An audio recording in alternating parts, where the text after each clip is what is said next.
We are starting to get ready now with the first batch of clinical results letters. So if you recall, as part of the study, results will be released to each of the individuals who participate in 3 waves.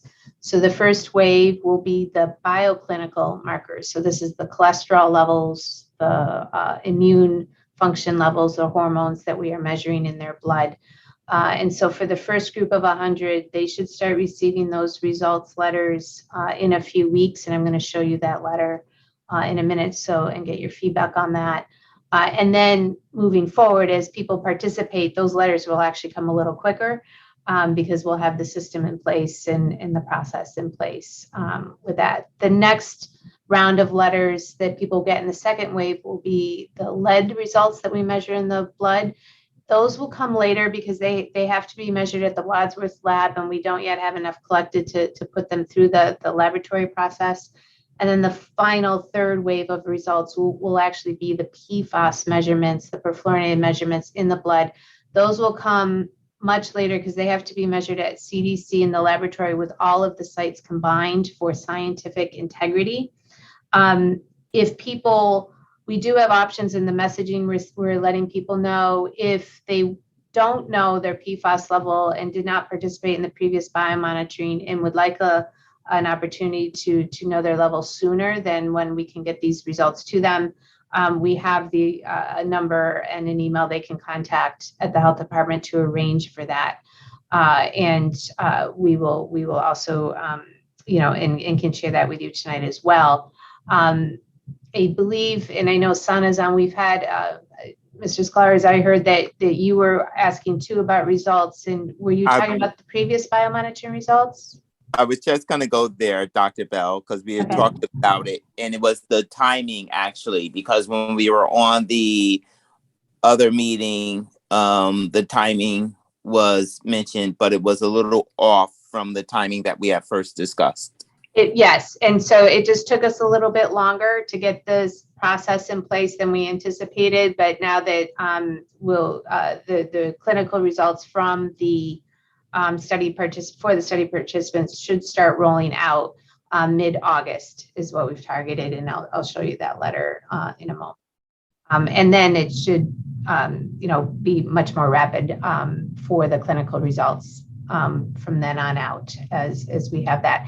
And we do have a process in place that if someone has, say, a measurement like a very high cholesterol level or a glucose level, sugar level that is considered dangerous from a clinical perspective, we actually call them sooner. We call them as soon as that result comes in, and to let them know that immediately. And then the official letter will come to everyone else within a few weeks after the visit, once we start this process. Okay, so actually speaking of that, why don't I show you the letter? So I'll start with, so because this is a multi-site study, we have a standard template that we have to use that all 8 sites across the country are using for release. So and then what we have done is written and drafted a cover letter to help explain the results. So let me first show you the report that all the sites are going to be using, and I'll share my screen here once I can figure it out.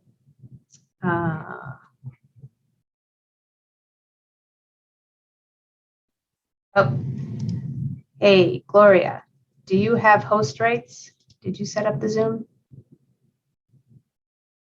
I'm looking right now. Give me just a second. I could also share the letter if you want.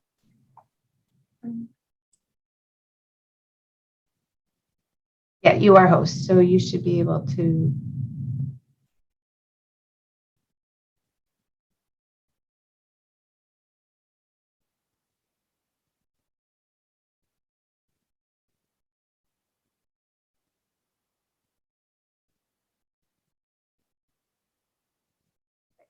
So this is the standard template that is provided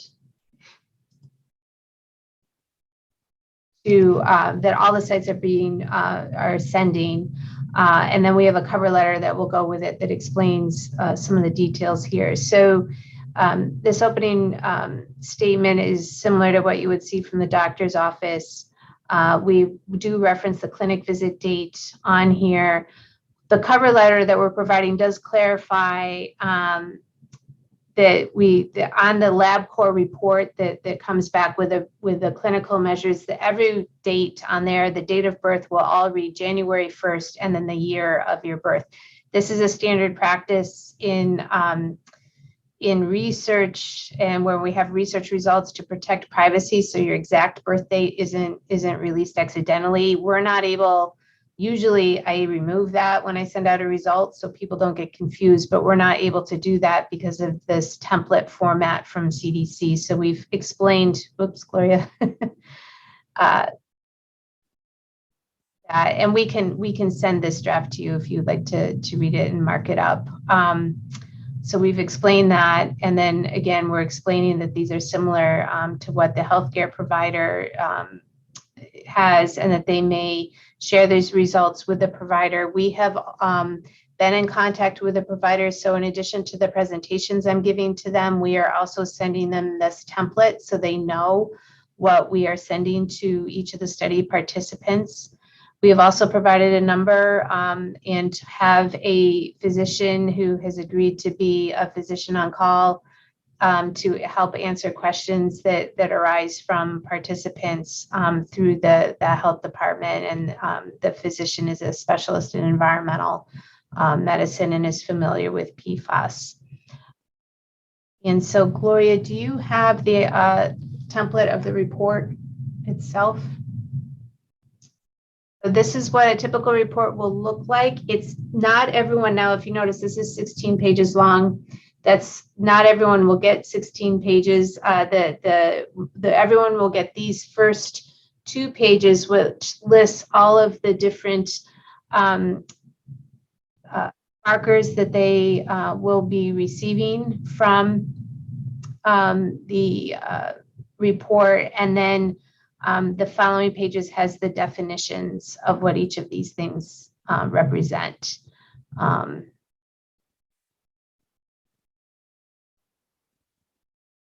It's a lot. And this is my concern. It's a concern. I want to send these out, but I know we're going to have questions. So I wanted to get your feedback on what else we should be providing people to help understand what each of these measures are. That is, everybody's getting because I know when I got the first thing, it was just a few pages. Is everybody getting those 16 pages? These are the reference tables. And I think this is one of the questions we had, is whether we should just if we should send the full 16 pages, which the pages, if you scroll down a little bit, Gloria, can show them yeah. Right. So these are reference intervals. So these are not an individual's results. These are to tell them whether or not their ranges are whether or not their value in their blood is in the range or out of range. My concern, and I do want to get other people's thoughts also, so it's not a hard concern or a hard position. My concern is that it might be information overload. Yeah. And then we will lose people. So I'm wondering that if they need it, if they can go to a website to get that information. But at the same time, I'm thinking if they're going to their doctor, they might want to bring all of that in. So, it's not a hard position, but my concern is information overload. We can provide this on the website and definitely reference that in a cover letter and so the providers also have it. And can easily look it up, and we can also send it to the providers. What I'm also thinking, though, what I'm realizing and looking at this, it's amazing how many times you look at something and then it dawns on you that we should provide a glossary, right? So people know what WBC means and RBC. Am I in our cover letter? Does that make sense?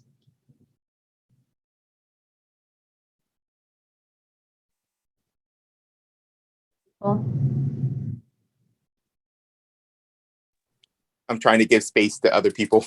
Then also, will it be in Spanish? Yes, and that is on our list, that we will, the cover letter and the results report letter will be in Spanish.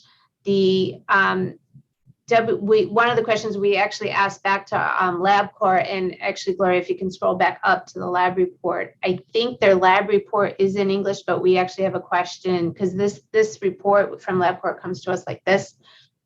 If they're able to send it to us in Spanish, or if we need someone to help us translate it, but definitely the letter, and I think the cover letter that we're going to add to it with the explanation will definitely be in Spanish, and we're trying to get clarity on this LabCorp report.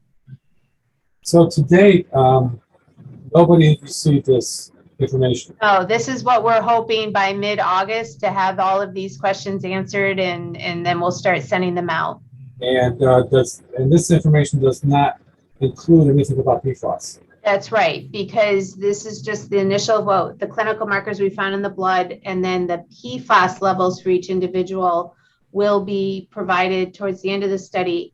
If you participate in the biomonitoring, you should have that result from previous from that previous participation. And if people want to know it sooner, again, we can provide this the number to call at DOH to make my concern is that we're trying to churn interest by telling people that we're testing them primarily for PFAS because of the damage done to the Newburgh water supply.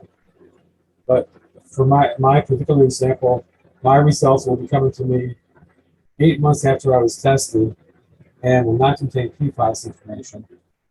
I think it's very difficult to churn interest in the community when these turnaround times are so long. Right, and so again, because this is the health study and not the biomonitoring, this is kind of part 2, where we are trying to understand the health effects related to the PFAS.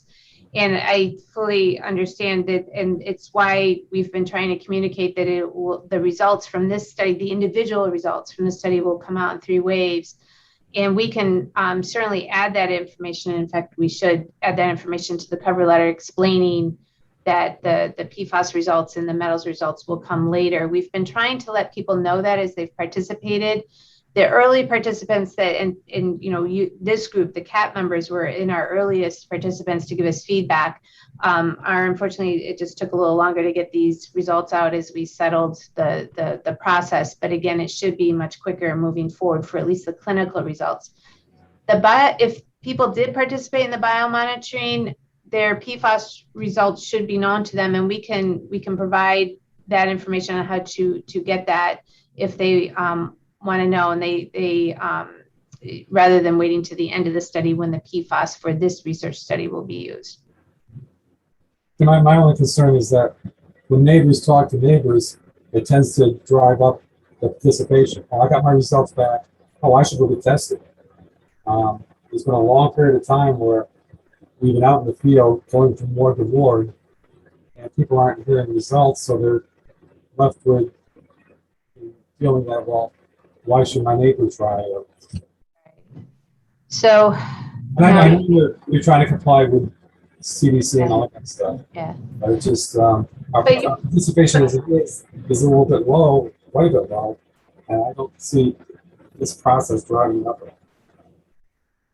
Now, you bring up an excellent point. What we could do, what I'm thinking is that we need to work on some language to add to our cover letter that explains the process and provides a little more detail on the research study and why the individual results are coming in 3 waves and why it's taking so long. And we can certainly provide that in the letter and in my communication and improve that messaging to folks and add that. And it's unfortunately, we can't do a lot about, we can definitely speed up how quickly we're getting the clinical results, but it won't be tied to any PFAS results officially unless someone already participated in the biomonitoring program, and then they'll know what their PFAS results are. And those, unfortunately, which is why we're doing the study, don't change that quickly. So if they did the PFAS measurements in the biomonitoring a couple of years ago, those values would still be informative, but they'll get a new report in another year. And we can put that, we'll be honest, and put that language in the cover letter so it's clear and people understand what this is. That was actually a concern of mine, not only the length of time, but that people would not realize that the PFAS results weren't coming just yet. We have been trying to communicate that verbally, but I think we need to put it in writing.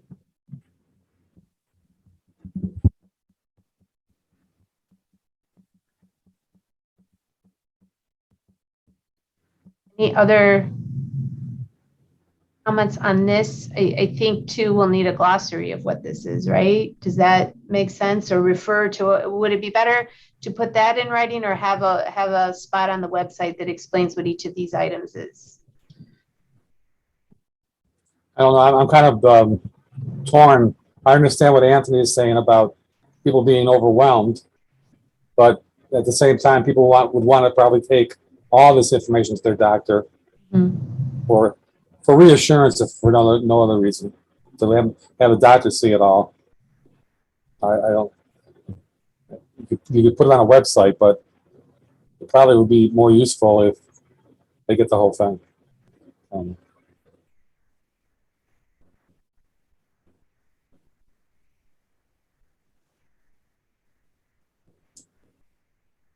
Thomas, you have any thoughts?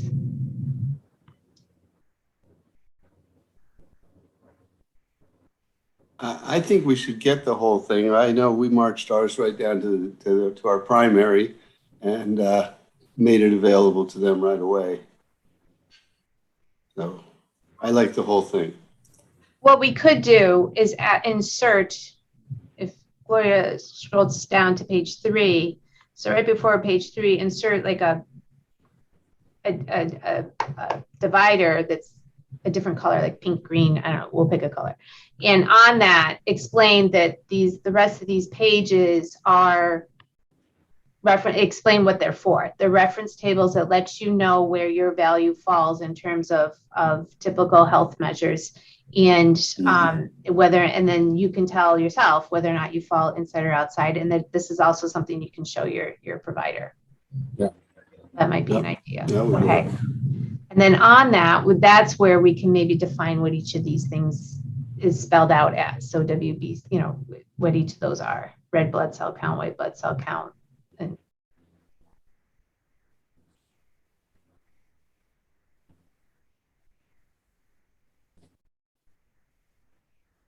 That sounds like a good compromise. I like that. Okay. So what we're thinking, just like we did with the initial clinic visits, is that our first results packets will go to our very first participants, who were all of you, the CAP members. And again, to send them out to you first, just there are about a dozen of you combined with the two communities to get feedback. So you'll get it in the mail, and then you can provide us with feedback on what it looked like. Did it, any other, you'll see it in person, what other things we might need to change. And then as quickly as possible, we'll turn around those comments and then start the process with everybody. And that way we have one more opportunity, because also in those initial participants, we had children and we had parents, so we have a similar combined. So we would really appreciate feedback from people who participated, all of you did, and that you see it in person in your own mailbox, and because seeing it, hard copy, something else might occur to you or jump out at you is whether or not that's working. Is that okay with all of you? Makes sense. Okay. All right. So we'll start that. I do want to add some clarity on this cover page, as we talked about, that explains overall how this fits into the whole picture. And then I think, and then in making sure it's differential from biomonitoring. And then we can clarify the rest of these pages. And we'll send you an email before we mail them, so you know to look for them. When we're getting ready to do that. Any questions from, I know we have other staff members on the call. Any questions about this process?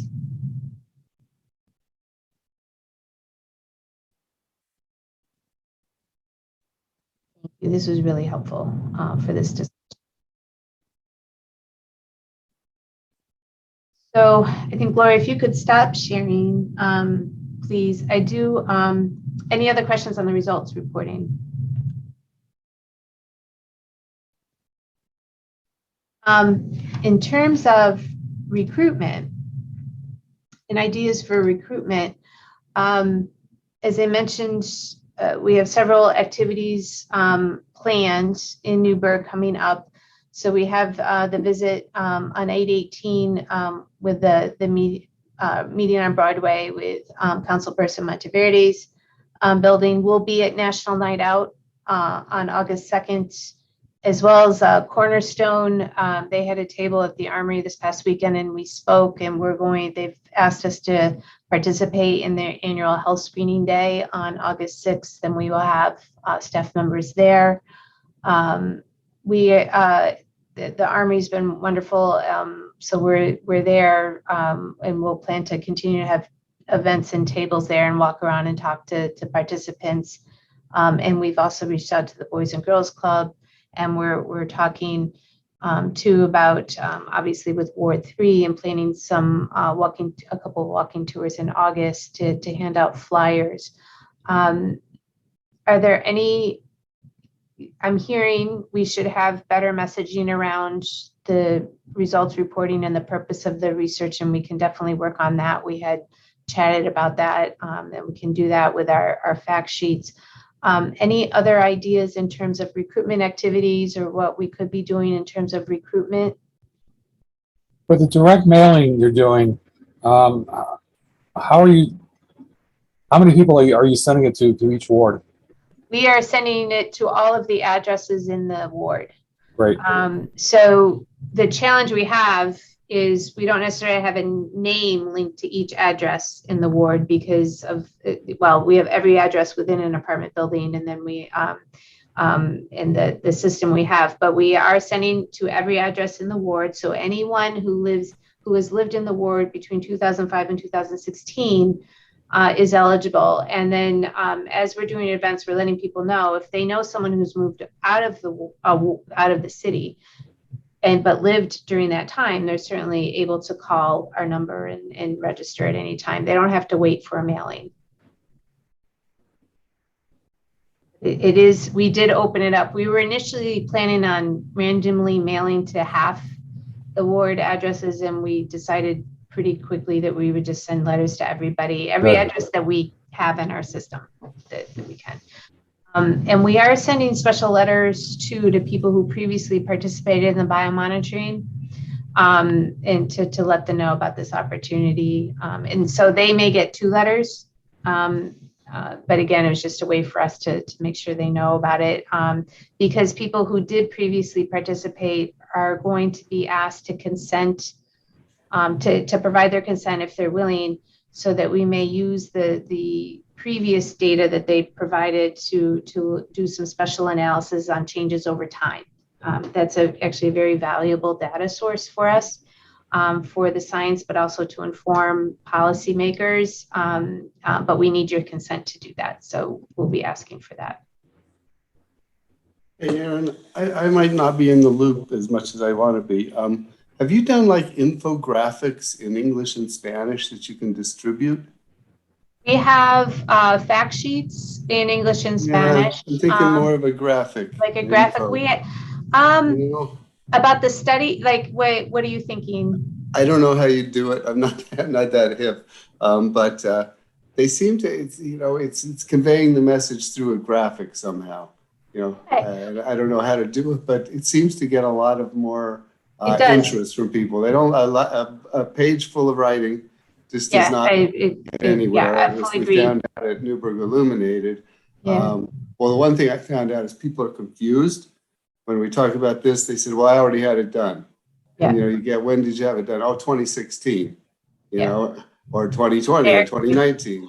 Yeah. And we did add language clarifying those 2 things, and we had talked about a graphic, and I think we probably need to cycle back to it and we have some things, but it's a combination of language and graphics. So why don't we can come back to that when we talk to our experts in media marketing and see what they would suggest, and we can send that out to the CAP for feedback for upcoming usage for the rest of summer and fall.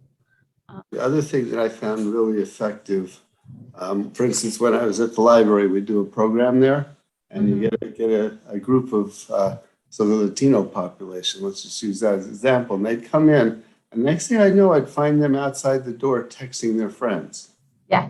And that, if you can get that started somehow, I don't know how to start it. You got to get the person to do that.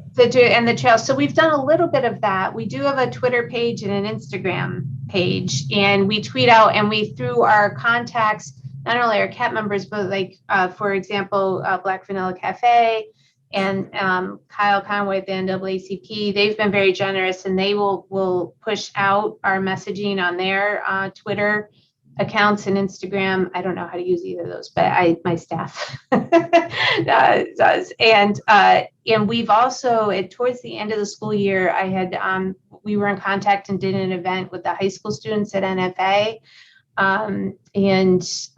who will participate in the My Brother's Keeper and My Sister's Keeper program. And they have also made a video that their teacher is going to send to us to post. We've had a couple of the younger participants also create videos that we've also posted to our Twitter, and I think that's particularly effective. And I'm hopeful that when the school year starts again, we'll be able to reach back out to the students and have them help us, talk about the study and advertise the study in that way. So any of the postings, are you doing them in Spanish? Yes, we've recorded a couple of videos in Spanish, and we have a few postings in Spanish. One of the things I've chatted to folks, and we are looking for contacts, and I'll reach back out to Giselle, but I was also talking to Jennifer Rawlison for contacts for organizations and the pastors who work primarily with the Hispanic population, so that we can work directly with them. And that is a contact that we do need to get and act on. And so those are conversations I had on Saturday with Jennifer, because we do need some help answering questions and being in the community. And I did have a couple of families on Saturday take lots of flyers with them home to pass out, which was great, including someone who lives in Varick. This was different population, but what happened to be at the Armory. So I thought that was good. And Jennifer actually just got on. So I think that's all helpful. We do need to act on that and reach out to those. Jennifer heard her name being spoken. She did. Her ears are burning. She popped in her sunflower. Giving them a flyer or a postcard size thing that you can hand out, again, in English and Spanish with some colorful graphics and not a lot of words, makes a world of difference. Yeah, we can definitely work on that. But again, and differentiating it somehow. This is the 2022 survey, very different from all the others. I don't know how you do that exactly, but that's why people get our marketing. Just clarify. People. Yeah. Okay, we can bring it. We actually have a meeting tomorrow, and we can bring this up because you're not. This routinely comes up and all that. So hi Jennifer, thank you for joining. No need to apologize. It's a busy time. We were actually chatting about our conversation on Saturday and reaching out to organizations that are particularly well known and trusted with the Latino and Latina population in Newburgh, and your help with that, and also the pastors and priests in the different churches. So this is something on our to-do list to reach out and add that, and then add more graphics. But we do have all of our material on the website, and what we hand out, we do have translated into Spanish. And have that provided. But you are absolutely right in that people don't necessarily want to read lots of words. We need some easy graphics that we can.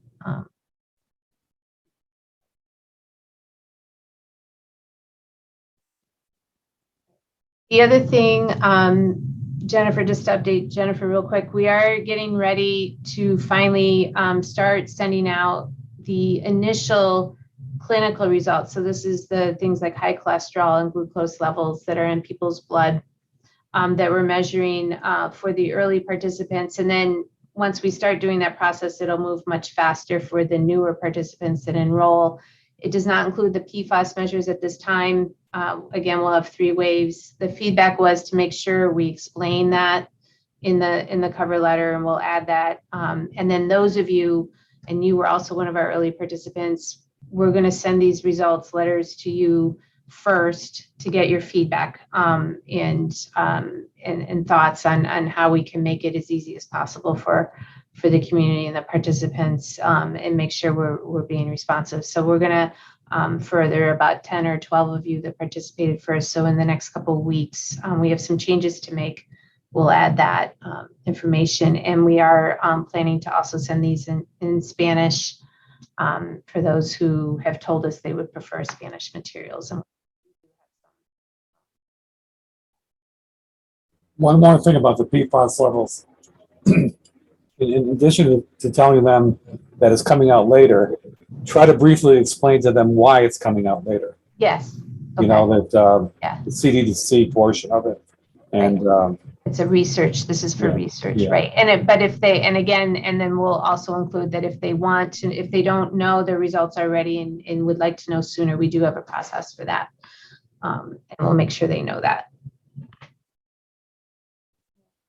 So Chuck's, yes, exactly. So if the Chuck is asking if we are reaching out to Spanish language churches, and yes, absolutely. And so and I chatted with Jennifer about that on Saturday. And if you have specific ideas on which churches, we'll definitely take your ideas. Jennifer has her hand up. I was just wondering, is there any main Google Doc or anything where we can add names and contacts that might, That's a good idea. meet that? And that way we can see who you're hitting and who might be missing, or, Okay, we can do that. We do have a list, and so we can get that onto a Google Doc and share that with the CAT members, and then you can add directly in who else we need to do. That's a great idea. Very efficient. Okay, thanks. So we can work on that. Thank you. I like the sunflower. Okay, other questions on recruitment? How about food pantries? Will any of them let you stuff their bags? Well, Is this that was, that's a good flyer. So that is a good idea. So when I was at the Armory 2 weeks ago, Habitat for, this is a long-winded way of getting there. Habitat for Humanity was doing an event at the Boys and Girls Club. So I went from the Armory to the Boys and Girls Club because the Habitat folks had offered to hand out our fact sheets at the event.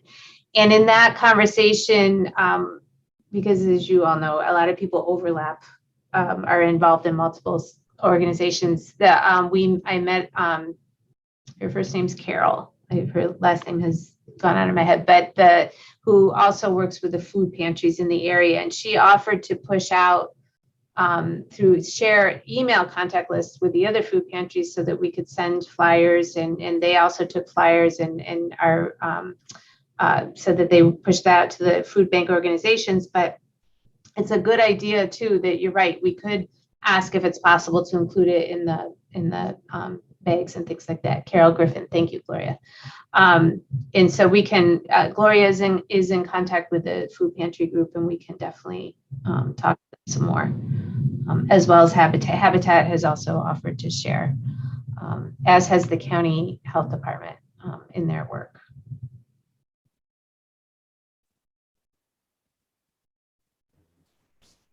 I have a thought. Would it be helpful if there is a small digital information sheet or graphic, as Chuck suggests, that could be sent to individual council people? Okay. That they could email to people on their ward. Okay. Because I know that you're doing direct mailings, but this is it gives us an opportunity for them to receive something from somebody that they know. Okay, and that may churn. that's great. Yeah, we can definitely work on that and send you a couple ideas and options, and then you can let us know what will work for your community. Right. That's super. Thank you. That's great. Hey, you mentioned the direct mail. Find a way on the envelope to immediately identify yourself as somebody interesting. You know, we get so much mail, Yeah. even still today. Everybody wants money for something, you know, and I throw a lot of them right into the trash without ever even opening the envelope. So if you can find somewhere differentiating the project on the outside of the envelope, you know, think about ideas, but that Yeah, could be we have a logo with a study name, but it's probably not very interesting. But you're right. We've done stuff like that before. We've had a sticker with something on it that was fun, and we could explore that. Okay. Yep. We have anecdotally, people like our postcards better than the letters. People don't like to open letters. So the postcards have a nice picture on them. And I think people are looking at them more. So we could adapt that concept and make it digital and also, you know, pull in the graphic idea.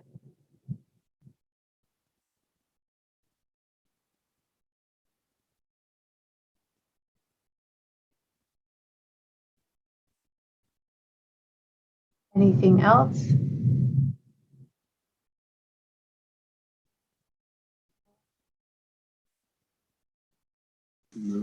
Have you got in contact with like La Vaz, the newspaper La Vaz? They print a magazine, but they also do radio programs in Spanish.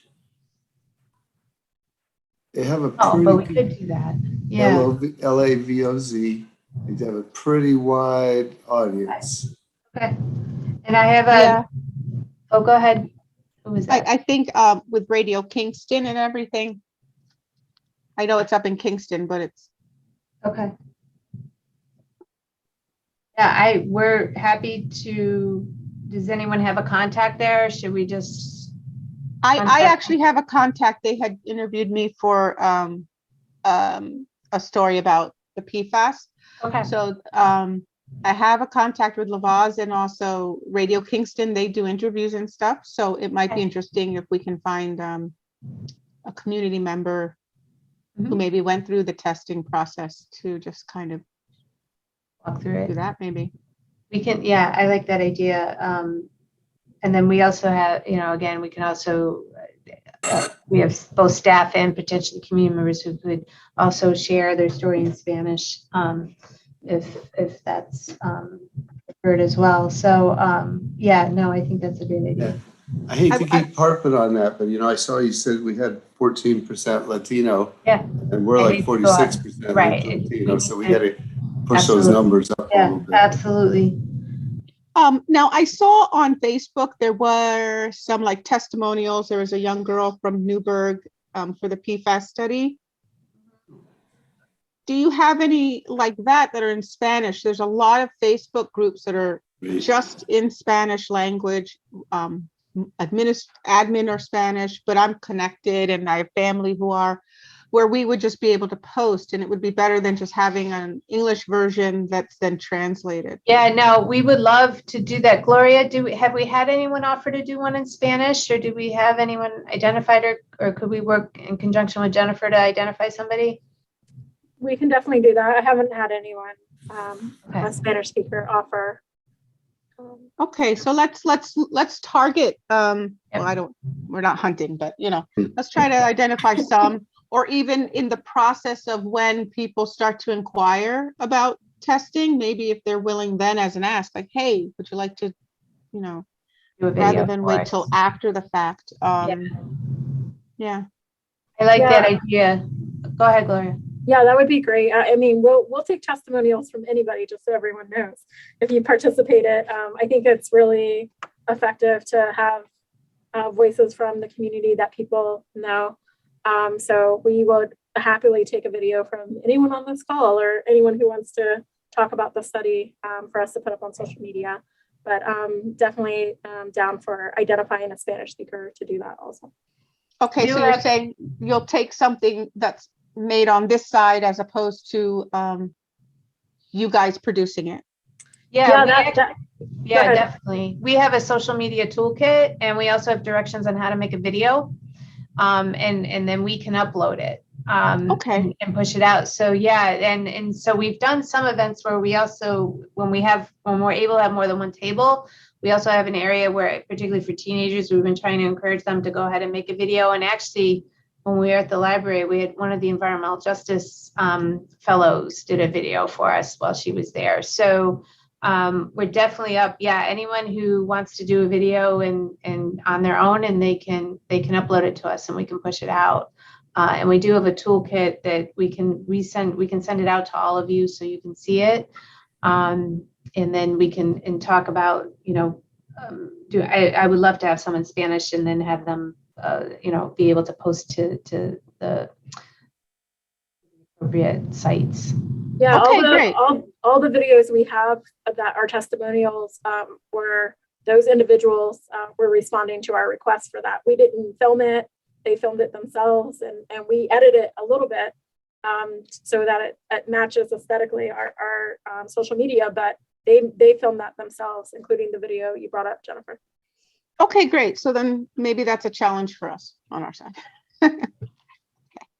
Thanks. I think that would be great, and it's pretty easy. We could even we can send you the toolkit, and maybe we can even we could send a link to one of the videos just so you can see. But they've all done a great job. So if you have folks and that would like to do one, that'd be great. And we have a little for picture, and same with pictures. We're also always looking for pictures of folks that are willing. We have a little release form just so that we're we're clear that we have permission to use a picture, and I think that's great. Okay, thanks. Jennifer, you also, while I have you on, you mentioned Newburgh Mutual Aid. Yeah, actually, if you remember Harvell, he did some walks with us and we were at the library. He's a volunteer with Newburgh Mutual Aid. When COVID was high, they were doing a lot of food distribution, but then they That's right. lost their home. They're waiting to find a spot now, but he offered to distribute any information that needs to be done. So I'll swing around him again to make sure that we can do that. Okay. Those are all super ideas. So we'll definitely follow up and send a summary later this week, but we'll definitely send everyone the toolkit, and we'll send drafts two of the results report. You'll receive those early on, and we'll follow up on these contact ideas and a graphic idea. Media requests and community photos. So I was contacted along with Jennifer and Gabrielle Hill and others in the community.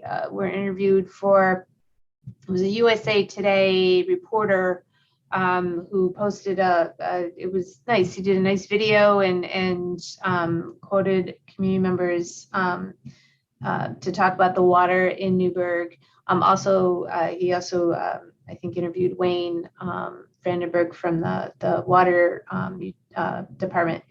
But it got me thinking. I wanted to chat about ideas for, again, when media requests come in, sometimes they do ask me if I have photos from Newburgh and Newburgh water. And I just wanted to reach out to the CAP to ask your thoughts on what's the best way to handle that? And should I refer them to someone? Do you want to send me pictures that we can share? Any thoughts that you have on that? My thought is, as many pictures as we can take as we can get, because pictures tell the story. Mm-hmm. At the same time, I just want to be careful that we're not sharing pictures without that person's permission. Right. So, and what I did with this report is I gave him a list of names. Some of them he reached out to clearly, and Jennifer and Gabrielle Hill, and I had also shared, several members, Anthony's name and Ed's name and other folks, and I referred the RAB, and it's up to them who they refer to, and I can keep doing that. But as we're out and about in events, we'll try to get more pictures of the community and again get that release. But if you have other pictures or someone I can reach out to, if someone is asking to take pictures in the community, I can just again maybe refer him to all of you and let them coordinate a time to get pictures.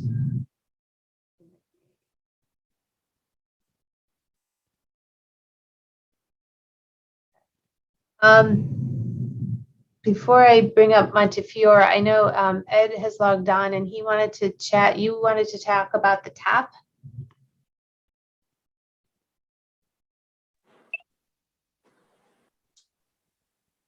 I'm sorry. I just wanted to let you know that we had really been pressing the SNAG to provide us with some support and guidance around how we could access these TAP funds. One of the concerns that I have is this is great that we have this conversation and you've been actively involved in our community, but I still think we could do, when I say we, I mean the full RAB, could do a much better job of engaging and informing and the community, the greater community, the most marginalized portions of the community around this issue of contamination. So I'd like to see that work be done a little bit better. And really, I had a really spirited conversation with Colonel Cook a couple of weeks ago, just basically saying to him, like,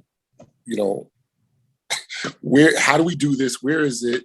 And sort of basically demanding that they share with us the tactics and strategy. And he answered the call, and we're going to be meeting on August 18th.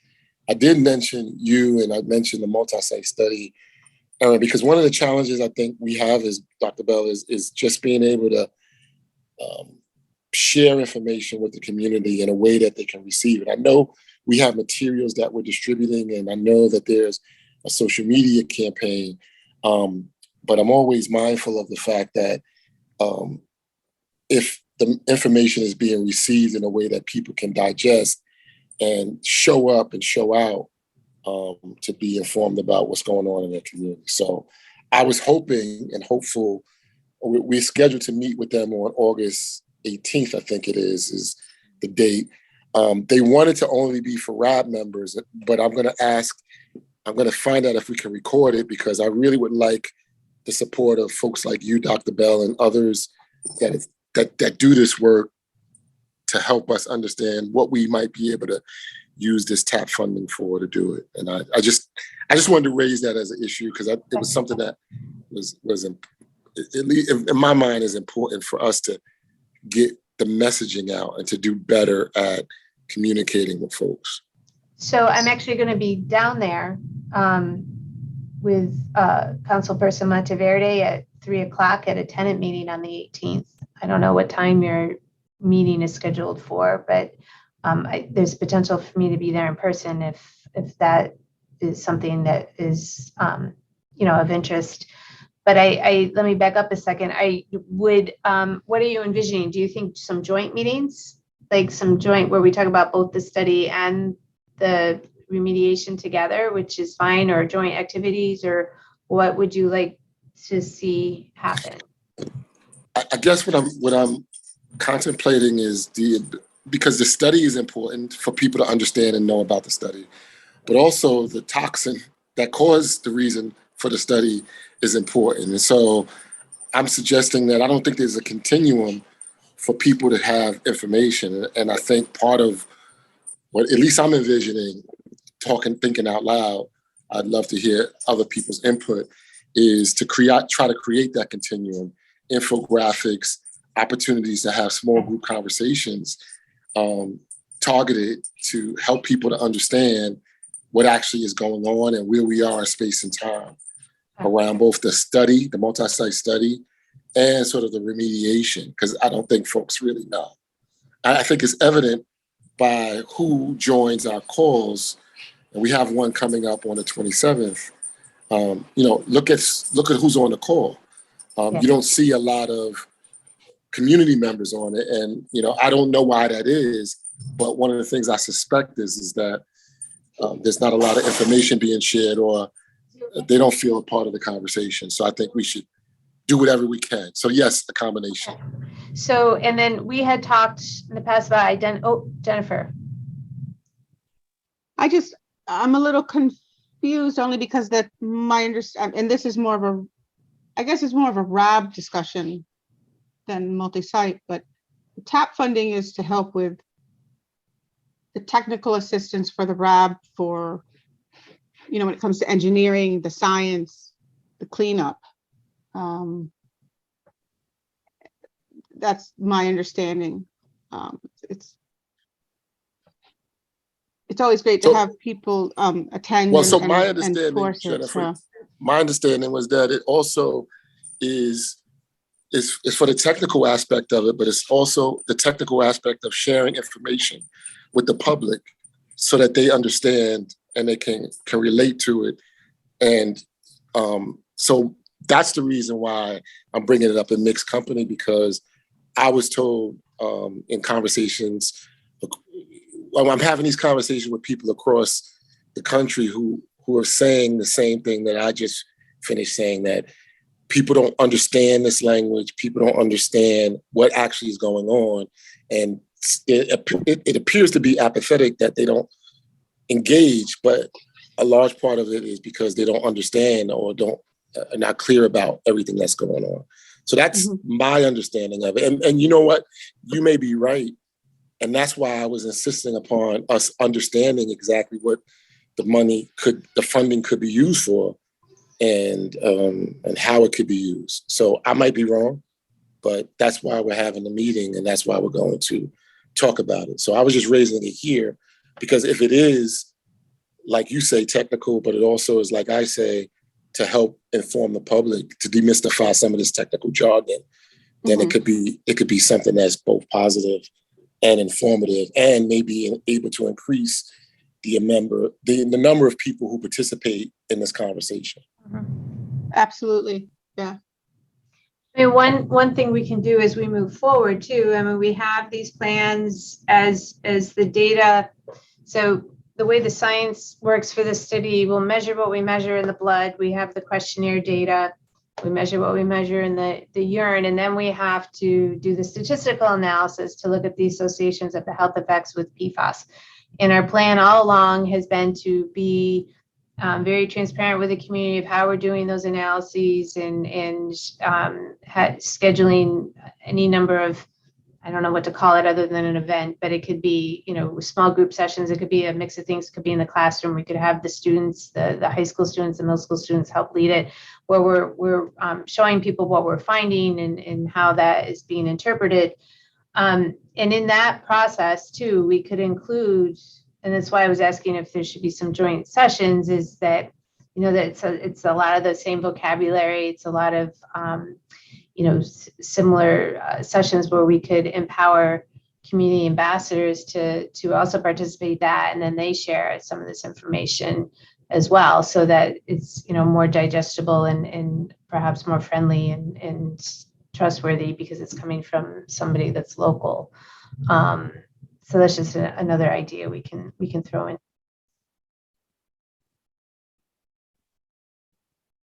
Is that what you're thinking, Ed? Yeah, actually, and also I think I'm big on collaboration. I think it is just a good way to approach it.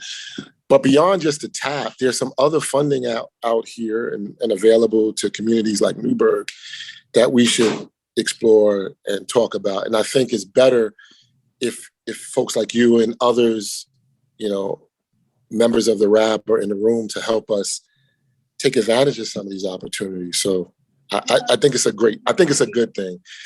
Because Jennifer might be right. Like the TAP might not be what I've understood it to be or envisioned it to be, but there are other funding opportunities to help us address some of the social determinants of health or the disparities that are appearing in communities like Newburgh, where these toxins, both social and others, impact communities in a negative way, and then it creates health inequities and health disparities. And there's funding out there for us to look at how we can improve the condition of health and well-being for our citizenry. So I think it's good for us to continue to meet collaboratively, Dr. Bell. Excellent. No, we're on the same page. And I'm actually going to put into the chat here. You sent me this announcement, and I think Jennifer was on the same email stream. There is an announcement out that's community driven, assessing and addressing community exposures, environmental contaminants. And I'm just looking at the goals. And what I like about this, there are a lot of opportunities to submit, which is great. So some of the goals are to help communities identify and define problems and risks related to environmental exposures and stressors that are of greatest importance to them. Communities receive the scientific and financial support necessary to conduct rigorous research and training and education, communication, remediation. So this is one of the, you just mentioned that there is some funding being made available.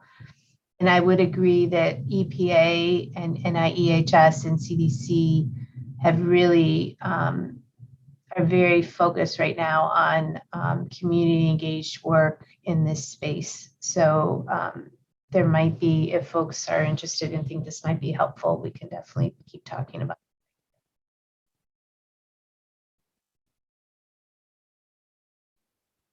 In the meantime, I'm happy to participate on the 18th, and I think several of us were planning to log on the 27th as well. But I will be in Newburgh on August 18th, and happy to meet with anyone.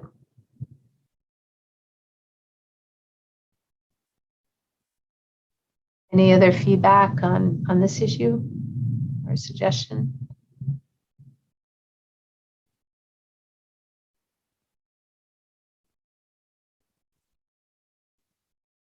The last item I had on my list is, as I mentioned, we've reached out to providers with Cornerstone. We've reached out to Planned Parenthood, and the other area provider that we had seen at Newburgh Illuminated, but we didn't have a contact for, was Montefiore. And just wanted to put that out there as if you know of anyone, we'll go through our traditional mechanisms, but if anyone had a personal contact, sometimes that's a little easier. And if you have any thoughts, and if there are any other large providers or organizations or clinics that you would like us to reach out to directly, we can certainly do that.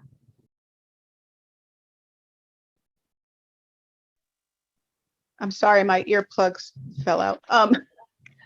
Were you asking about needing a contact at St. Luke's, or? Yeah, just because what we've been doing is I've offered up, and I have this scheduled for Cornerstone already, is to do an overview of PFAS, what the literature is telling us so far, and what the study is about, and showing the providers what the results report is looking like, so that if participants come in to see a provider and they have that with them, they're not surprised by it, and to walk them through what is known at this point in terms of the clinical guidance, and that it's going to be updated shortly, but that, just to give an overview. So if you have a contact at St. Luke's, we can definitely reach out to them. Dr. KP, he's head of the NICU, and he also is part of Westchester. We see him every so often because they have a NICU reunion. But he would be a really great contact. I mean, he's the head guy, but no, that's great, because I would love to talk to, they're, again, infants are exposed, they're born exposed. We know that from the Upstate Kids study that I did, and being able to talk about the impacts on children. Right, and he would be really important. He's specific to the NICU, so he sees the, preemies, anyone with, so I think he would be a really great one to get on board if he's, I have no idea what he is entailed in, but why not be greedy and go for the big guy? So. Well, we can always start there. And what we offer lots of flexibility. So with Cornerstone, I'm going to do grand rounds, but we're going to record it so people, and then we'll post it so people can listen to it, at their leisure. And then we're available for Q&A at any time. and we'll be down a lot. And when the National Academy of Medicine report comes out, we'll offer to provide updates on that based on that report. And this, Erin, this would be a session that's different, kind of replicating the one that I sent to you, the peace one. Yes, so and thank you for sending that. And we had seen it as well. So Pease New Hampshire is doing a training for some of their providers tomorrow night, actually at 7 o'clock, and they are letting people know about it. So we're gonna we have a whole team that's going to listen in and take notes, because I want to be consistent, but also just to see how they're approaching it is always very helpful. And we'll provide that as well. And then, we'll definitely post ours, because I want the community to know what we're telling the providers. There should be fully transparent as well. So we'll be sure and provide those videos so that they can see them. And Ed just put some links into the chat for other contacts. So thank you.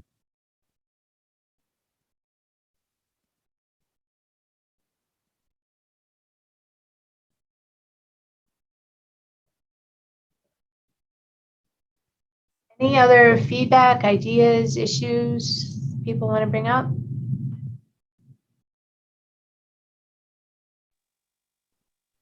I just want to say, I know it's challenging, this whole idea of like trying to reach communities and groups that are, we're tired, we're exhausted, and we have a lot going on. But I think it starts with us personally within this room and virtual room, so to speak, and then just kind of keep reiterating to those around us, like roots. We have to spread them out and branch out to as many other areas and corners of Newburgh to try to reach as many as possible. So it does start with us, and we all have to try to challenge our creative juices a bit to figure out how to face this. But I think overall these meetings are very important, and I'm happy we're having them. So thank you.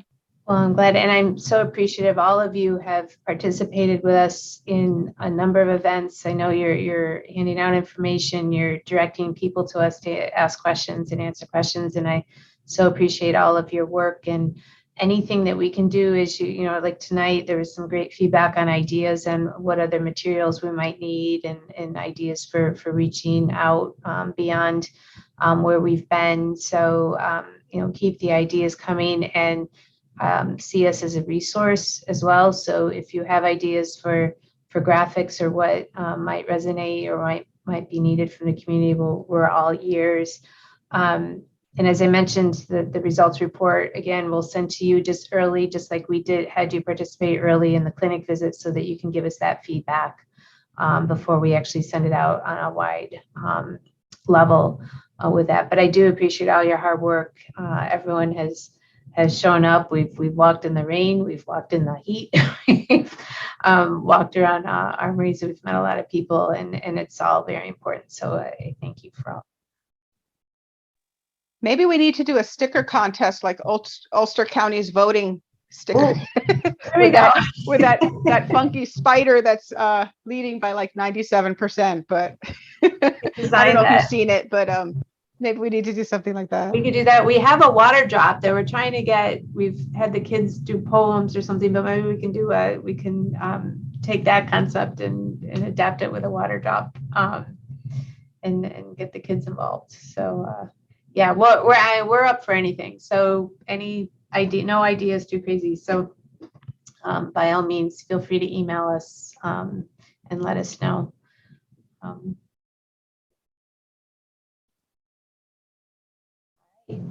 With that, I'll let you go. I hope, I know it's a hot night, but hopefully you'll have a place to be cool and stay safe. And thank you all for your feedback. Thank you very much. Thanks. See you soon. Thank you. Good night, Bye. everyone. Good night.